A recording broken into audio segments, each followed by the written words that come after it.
Sabihin, meron na po siyang power. Kumain na po yan. Ito po yung station. Ang watch ng electric po is 300 watts. Yan. Wala mo na yung cellphone mo. Na po ito, ay AC na po ito. Ayun na. Oo. Ginamit ko lang ingay.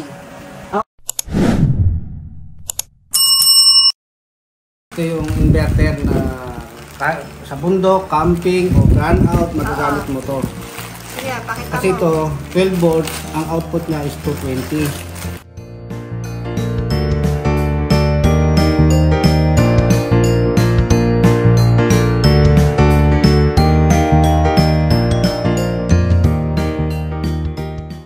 Ito yan o.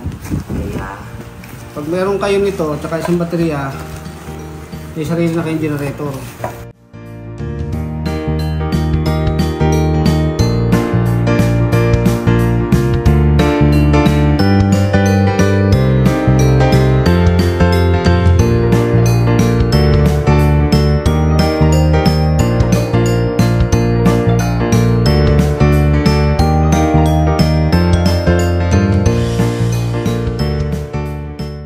Sa 500 watts, pwede ka na magsaing ng rice cooker. Sa 500 watts, pwede ka na magsaing ng rice cooker.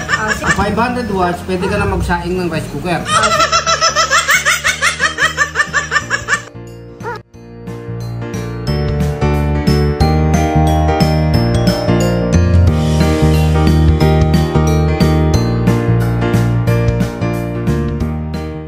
Ito naman yung van, ito yung battery, dito mo siya kapatid.